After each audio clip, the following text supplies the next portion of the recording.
Yo, sinenkinga entshasha sanibona ngizwe kuthiwa the truth shall set you free. So lalela mntu omnyama. Ladies and gentlemen, boys and girls, ngiyayiqante nje.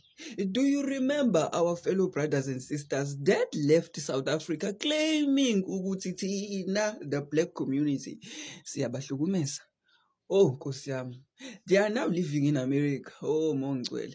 And inkinga seyiqalile.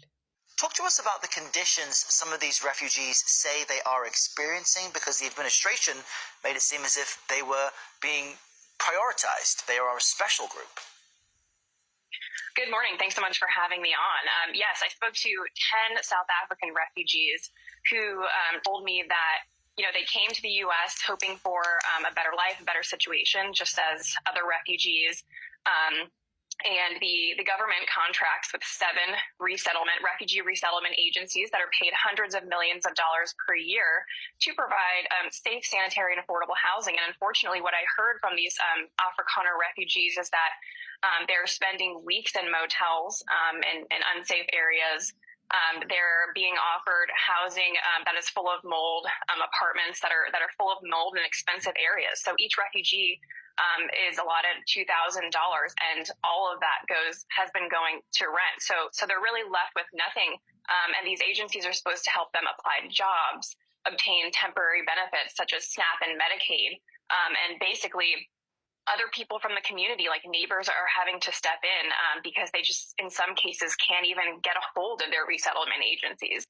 Hlakanipha-ke mntu omnyama and understand ukuthi our former brothers and sisters babephila kahle here in South Africa, but allegedly bavele bathi thina the black community siyabahlukumeza, therefore baye America seeking asylum as ama-refugees.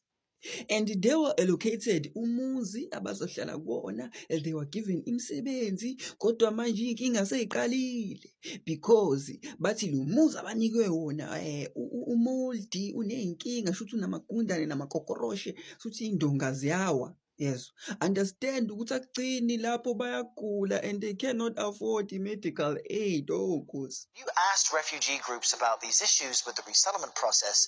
What are they telling you? How common is this?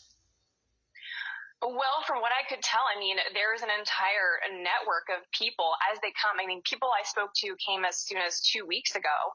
And what they do is, they have a network through social media groups and WhatsApp, and they're all realizing, oh no, I'm stuck in this hotel. I only have a certain amount of food. They don't have transportation. They don't have the right clothing. I talked to 3 refugees who are in Detroit. It's very cold there. They do not have coats.